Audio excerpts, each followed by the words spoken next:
এরকম একটি আয়না ঘর বানাতে ইউনিস সরকারের লেগেছে প্রায় 6 মাস। গতকাল প্রত্যেকটি বাঙালিকে বোকা বানিয়েছে আমাদের বাংলাদেশ বর্তমান সরকার ইউনুস। হ্যাঁ, এরকম একটি লোহার চেহারের মধ্যে নাকি বসিয়ে তারপর কারেন্টের শর্ট দেওয়া হতো। এই কথাটি ভাই আপনি কি বিশ্বাস করে নেবেন? আওয়ামী লীগের কিছু সংখ্যক কর্মীরা কিন্তু আবার ফেসবুকের মধ্যে পোস্ট করে যাচ্ছে, ইলেকট্রিক চেয়ার যদি মেটালিক হয় তবে টর্চার সেলে টর্চার করার জন্য ফ্লোরে দাঁড়িয়ে থাকা সকল বান্দার শরীর দিয়ে বিদ্যুৎ প্রবাহিত হবে। এই কারণে সারা পৃথিবীতে ইলেকট্রিক চেয়ার তৈরি করা হয় কাঠ দিয়ে। এটা আমার লজিক না, বিজ্ঞানের লজিক। গতকাল থেকে যখনই আয়না ঘরের মধ্যে মানুষ প্রবেশ করলো, এরকম একটি আয়না ঘর খুঁজে বের করলো, তখন এটা নিয়ে অনেক ধরনের বাজে সমালোচনা শুরু হয় অনলাইনের মধ্যে। কেউ কেউ বলছিল 6 মাস কেন লেগে গিয়েছে এই আয়না ঘরটাকে শনাক্ত করতে। এই আয়না ঘর কি 6 মাসের মধ্যে নির্মাণ করেছিল? অতীতে কখনোই আমাদের বাংলাদেশের মধ্যে নাকি এরকম কোনো আয়না ঘর ছিল না। যখনই সবার মনের মধ্যে এরকম একটি বিভ্রান্ত ছড়াচ্ছিল, এর মধ্যেই রফিকুল ইসলাম মাদানী হুজুর একটি পোস্ট করে ফেলে। যে পোস্টের মধ্যে তিনি লিখেন, এই ইলেকট্রিক চেয়ার আমাকেও বসানো হয়েছিল, কসম করে বলল কাফফারা দিতে হবে না। এই চেয়ারের কারণে কাশিমপুর 2-এ জাহাঙ্গীর ভাই নামে একজনকে দেখেছি, সে স্মৃতিশক্তি হারিয়ে পাগল হয়ে গেছে। খোকন ভাই নামে আমার পাশের রুমে থাকতো, উনি পাগল হয়ে অল্প বয়সে মারা গেছে। রুমের প্রশস্ত ছিল মাত্র 2 থেকে 4 ফিট। এর মধ্যেই থাকতে হতো, শরীরটাকে নাড়াচাড়া করতে হতো,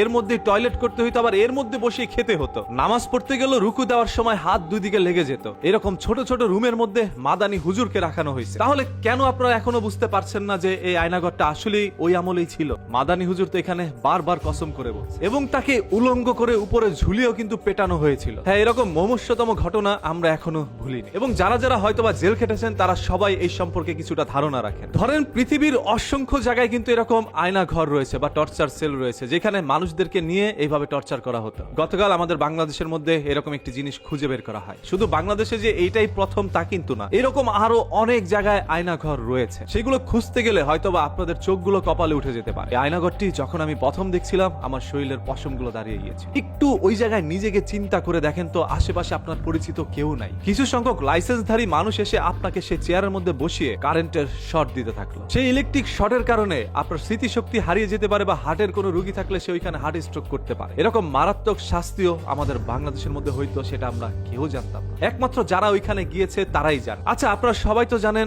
আমির হামজা হুজুর কিন্তু বর্তমানে পাগলের মতো কথা বলছে, যেন ওয়াজের ময়দানে উঠে তিনি যে সকল মন্তব্যগুলো করছে এগুলো মানুষের বিরুদ্ধে যাচ্ছে। এখন কথা হচ্ছে, সেই আমির হুজুরকেও কি এখানে বসিয়ে ইলেকট্রিক শর্ট দেওয়া হয়েছিল, যার কারণে তার স্মৃতিশক্তি এরকম হারিয়ে যাচ্ছে? হ্যাঁ ভাই, প্রশ্ন থেকে যায়, আর কার কার এরকম জীবনে ঘটেছে? আপনাদেরকে যদি এরকম ইলেকট্রিক চেয়ারে বসিয়ে শর্ট দেওয়া হয়ে থাকে, তাহলে সবাই এখন মুখ খুলো। আমরা দেখতে চাই কতজন মানুষকে এরকম নির্মম ভাবে তারা আঘাত করেছে। এখন আমি জানি কিছু সংখ্যক মানুষ আমাকে পক্ষ বিপক্ষ করতে, ভাগাভাগি করার কাজে ব্যস্ত হয়ে পড়বে। কেউ বলবেন আমি আওয়ামী লীগ করি, কেউ বলবেন বিএনপি করি, কেউ বলবেন আমি জামাত শিবির করি। তবে হ্যাঁ ভাই, যখন আমাকে ডিবি অফিসের মধ্যে ধরে নিয়ে যাওয়া হইলো, তখন বলা হয়েছিল আমি নাকি জামাত শিবির করি, কারণ ওই যে হুজুরদের পক্ষে একটু কথা বলি, যার কারণে সবাই ভেবে নিয়েছিল আমি শিবিরের লোক। তবে ভাই, আমি সাধারণ একজন জনগণ, যেখানে যেটা ঘটে যায় আমি সেটা তুলে ধরি আপনাদের সামনে। বাংলাদেশের অসংখ্য মানুষের না বলা কথাগুলো আমার এই কণ্ঠস্বরের মাধ্যমে মাইক দিয়ে আপনাদের কান পর্যন্ত পৌঁছে দেওয়ার দায়িত্ব পালন করি, আদারওয়াইজ আর কিছু না। আমি একটি দল করি, যে দলের নাম হচ্ছে জনগণের দল। আমি নীতিহীন রাজনীতি করতে চাই না। যেই রাজনীতি আমাকে অন্ধ করে দিতে পারে, যে রাজনীতি আমার মুখ বন্ধ করে দিতে পারে, আমি সেই রাজনীতিবিদ হইতে চাই না।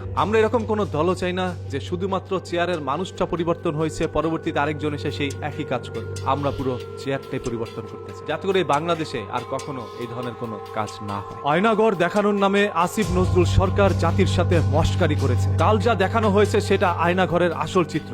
আজ রাতে বন্দিরা জানাবে বিস্তারিত। ইলিয়াস হোসেন আজকে দেখাবে নতুন খেলা।